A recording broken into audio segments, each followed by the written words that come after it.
Assalamualaikum warahmatullahi wabarakatuh. Perkenalkan, kami dari kelompok 2. Itu dari PDB 19. Di sini kami akan mempresentasikan mengenai produk wirausaha kami, yaitu low cost.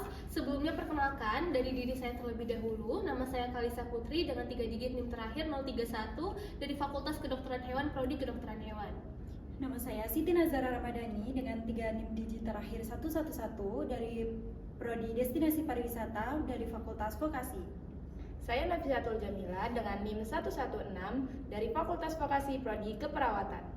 Saya Vanisha Lestari Tias dengan NIM akhir 053 Fakultas Ilmu Sosial dan Ilmu Politik jurusan Ilmu Komunikasi. Saya Muhammad Zain Tataya dengan 3 digit NIM terakhir 257 jurusan Manajemen Fakultas Ekonomi dan Bisnis. Saya Muhammad Ilham Maulana dengan NIM terakhir 123 Fakultas Vokasi Prodi Teknik Informatika. Saya Muhammad Fabiran Ijal Mutakin dengan 3 digit NIM terakhir 029 dari Fakultas Vokasi dengan program studi Teknologi Radiologi Pencitraan. Pendidikan suatu negara sangatlah memiliki peran krusial dalam menentukan kualitas sumber daya manusia yang dimiliki pada negara tersebut. Di Indonesia sendiri, pendidikan sangatlah dibutuhkan untuk mencapai cita-cita bangsa, yaitu generasi emas 2045 nantinya. Nah, pemerintah terus berusaha dan berupaya dalam meningkatkan mutu serta kualitas pendidikan di Indonesia, salah satunya berfokus pada pemberdayaan perguruan tinggi di Indonesia. Menurut data Kemendikbudristek pada tahun 2024 silam, di Indonesia sendiri perguruan tinggi sudah mencapai jumlah sebanyak 4.416 institusi dengan total mahasiswa aktif di dalamnya mencapai 9 juta jiwa lebih. Hal ini tentunya menunjukkan bahwa mahasiswa tidak hanya sebagai pelajar saja, namun juga berperan penting untuk memberikan kontribusi dan menjadi perubahan positif bagi bangsa ke depannya nanti. Besarnya tanggung jawab dan peran yang dipegang oleh mahasiswa tersebut tentunya membawa pula tuntutan akademik yang cukup tinggi pada mahasiswa. Tuntutan ini seringkali membawa tingkat kesejahteraan psikologis mahasiswa ke tingkat yang lebih rendah ataupun menjadi tantangan bagi kehidupan mahasiswa tersebut. Salah satunya adalah tingkat stres yang semakin tinggi terutama pada mahasiswa baru. Kenapa hal ini bisa terjadi? Hal ini dikarenakan padatnya jadwal perkuliahan, tugas-tugas yang menumpuk, dan juga bagi mahasiswa baru yang harus beradaptasi dengan lingkungan perkuliahan baru, kerap kali merasa stres dan jenuh ketika menghadapi masa perkuliahannya. Jika kondisi kesejahteraan psikologis ini terus dibiarkan terganggu, tidak hanya berdampak pada psikologis saja, namun juga bisa berdampak pada fisik. Salah satunya adalah aspek kesehatan jasmani yang cukup rendah pada mahasiswa, terutama dalam pemenuhan gizi dan nutrisi pada tubuh mahasiswa tersebut. Padatnya jadwal perkuliahan, kemudian banyaknya tugas yang menumpuk kerap kali membuat mereka stres dan tidak bisa mengatur pola makan dengan baik. Kerap kali mereka terus membeli makanan cepat saji yang tidak bernutrisi atau tidak sehat bagi tubuh mereka.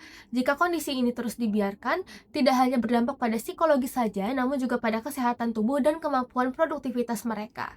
Berdasarkan penelitian yang dilakukan oleh Said, menunjukkan bahwa cakupan ataupun asupan nutrisi dan gizi yang ada pada individu menentukan 3 hal, yaitu yang pertama adalah perkembangan otak, tingkat keproduktivitasan pada individu tersebut, serta kemampuan ataupun kekebalan tubuh dalam menghadapi penyakit dan virus yang ada di luar sana. Oleh karena itulah, mempertahankan pola makan yang bernutrisi, sehat, dan teratur sudah menjadi kewajiban kita yang sangat penting, terutama sebagai pembelajar mahasiswa di Universitas Airlangga. Untuk menjawab permasalahan tersebut, kami selaku kelompok 2 dari PDB 19 tidak hanya ingin mengeluarkan produk wirausaha yang kreatif, namun juga ingin turut memberikan kontribusi positif pada permasalahan ini. Oleh karena itulah, kami mengeluarkan produk low cost yang menjual makanan-makanan ataupun konsumsi untuk mahasiswa yang merasa kesulitan untuk menjaga pola makannya secara teratur. Produk-produk kami ini menjual makanan-makanan yang bergizi, bernutrisi, dan yang paling penting kami tetap memikirkan aspek ramah di kantong ataupun ekonomis bagi mahasiswa, terutama bagi para anak kos dan anak-anak yang merantau di luar sana. Low cost merupakan produk makanan khas Nusantara yang praktis dan ekonomis yang pastinya mengandung 4 sehat, 5 sempurna, cocok untuk kebutuhan gizi kalian. Low cost hadir untuk menjawab permasalahan para mahasiswa, khususnya mahasiswa rantau mengenai makanan sehari-hari. Keunggulan low cost tidak hanya murah, sehat, dan bergizi, low cost juga menyediakan pembayaran via digital melalui QR Code atau KRIS. Low cost juga mendukung pertumbuhan ekonomi lokal dan dengan menjadi reseller di mitra UMKM kami berupa catering yang bernama Azhara Catering. Low cost juga aktif di sosial media berupa Instagram. Kalian bisa banget untuk nge-follow Instagramnya Low Cost untuk mengetahui open PO dari kami dan juga menu-menu apa sih yang akan kita jual di minggu-minggu itu. Selain itu, di Instagram juga kita mengupload di mana kita akan melakukan COD atau cash on delivery pesanan kalian semuanya. Untuk kritik dan saran bisa langsung aja di DM di Instagramnya lowcost.ua. Benar, Mbak? Selanjutnya, analisis pasar. Yang pertama ada target pasar. Target pasar kami adalah mahasiswa Universitas Erlangga, khususnya mahasiswa rantau, dengan gaya hidup mereka yang super duper sibuk dengan alasan kegiatan kampus ataupun tugas kuliah, sehingga mereka tidak memiliki waktu untuk memasak sendiri dan memilih untuk membeli makanan praktis dan siap saji. Yang kedua ada tren pasar. Karena banyaknya permintaan konsumen akan makanan praktis, mengenyangkan, dan juga menyenangkan serta harganya yang sangat terjangkau. Faktanya, gaya hidup sangat mempengaruhi pola makan. Umumnya, mahasiswa juga akan lebih memilih membeli daripada harus masak sendiri, tanpa melihat dan memikirkan kandungan dari makanan yang dibelinya. Maka dari itu, kami menciptakan ide usaha yaitu low cost, dengan varian menu lauk dan nasi plus lauk. Yang ketiga, analisis pesaing. Setiap pebisnis pasti memiliki banyak pesaing. Walau begitu, kita sebagai pebisnis harus tetap optimis akan produk yang kita jual. Setiap pesaing juga pasti memiliki kelemahan dan kelebihan. Setelah kami melihat kelemahan dari pesaing kami, yang pertama, menu yang tidak beragam sehingga menyebabkan konsumen cepat bosan. Yang kedua, harga yang tidak terjangkau. Yang ketiga, kualitas produk yang tidak konsisten dikarenakan bahan baku yang naik turun. Dan yang terakhir, mereka kesulitan dalam mendapatkan bahan baku. Selain kelemahan, mereka juga memiliki kelebihan. Yang pertama, target pasar mereka yang lebih luas. Misalnya, mereka tidak memasarkan hanya di wilayah kampus UNER, melainkan di wilayah kampus-kampus lainnya. Yang kedua, produk mereka banyak peminat dikarenakan produk yang mereka jual adalah produk viral. Yang ketiga, makanan mereka bisa tahan lama apabila disimpan dengan baik dengan suhu tertentu. Dan yang terakhir, packaging mereka yang menarik, unik, dan juga aman. Selanjutnya yaitu bisnis model kanvas. Yang pertama yaitu customer segment. Customer segment kami yaitu mahasiswa Universitas Erlangga yang sedang merantau ataupun ngekos di area Universitas Erlangga. Hop. Yang kedua yaitu value proposition. Produk kami memiliki nilai unik yaitu yang pertama ada makanan sehat, enak, dan bergizi yang ramah di kantong mahasiswa. Yang ketiga yaitu channel. Kami menggunakan Instagram dan WhatsApp sebagai platform informasi, komunikasi, dan promosi online. Yang keempat, customer relationship. Kami mengadakan survei mengenai makanan kami yang secara online ataupun offline di tempat distribusi. Yang kelima yaitu revenue stream. Pendapatan kami berasal dari penjualan per produk pada anak Universitas Erlangga. Yang ketujuh yaitu key activity. Aktivitas inti kami yaitu produksi, distribusi, dan promosi online.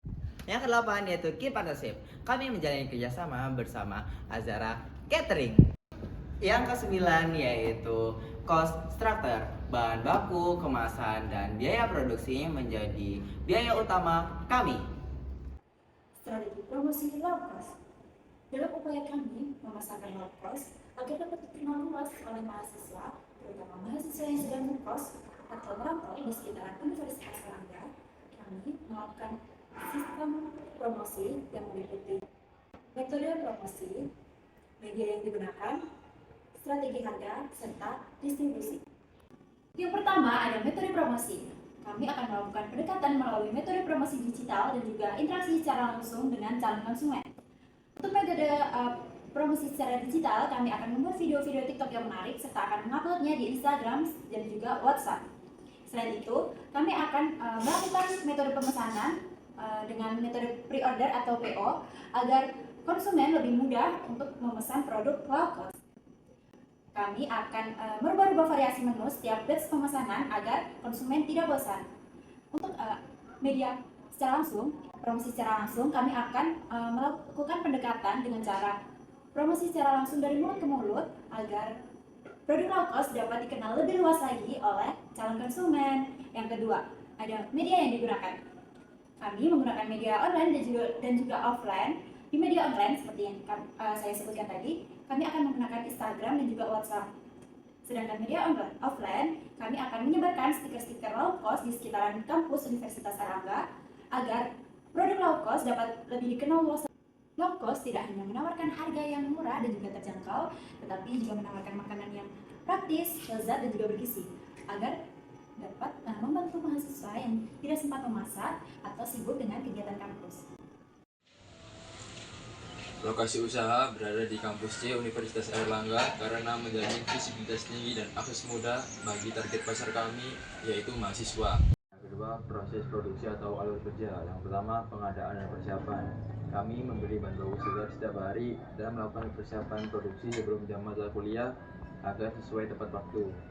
Yang kedua, proses pesanan. Proses pesanan dapat diterima melalui media digital dengan mengisi Google Form yang ada di akun Instagram kita.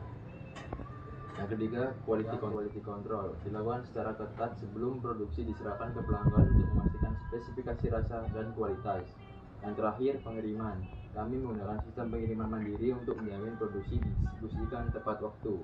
Yang ketiga, sumber daya manusia. Yang pertama, tim produksi inti, yaitu bertanggung jawab atas produksi, persiapan, pengadaan, dan eksekusi proses memasak. Yang kedua, petugas quality control, yaitu memastikan proses quality control ketat dan kualitas produk terjaga. Yang ketiga, staf dan pemasaran digital, yaitu mengelola pesanan melalui via media digital dan komunikasi terhadap pelanggan. Yang keempat, petugas pengiriman, yaitu melakukan sistem pengiriman tepat waktu. Ya. Modal awal. Biaya awal kami yaitu sebesar Rp250.000. Ya. Selanjutnya adalah rincian pengeluaran kami. Ada kemasan, alat makan, esensial, operasional, dan bahan baku yang jika kami totalkan dan kami bulatkan sebesar Rp249.000. Selanjutnya adalah proyeksi pendapatan kami. Selama kami berjualan, kami memproyeksikan akan mendapatkan sebesar Rp150.000. 3. Selanjutnya adalah break-even point kami. Kami bagi menjadi dua, yaitu break-even point dalam rupiah yaitu sebesar Rp304.000 dan break-even point dalam unit yaitu sebesar 20 buah. Sekian presentasi dari kami. Atas perhatiannya kami ucapkan terima kasih. Wassalamualaikum warahmatullahi wabarakatuh.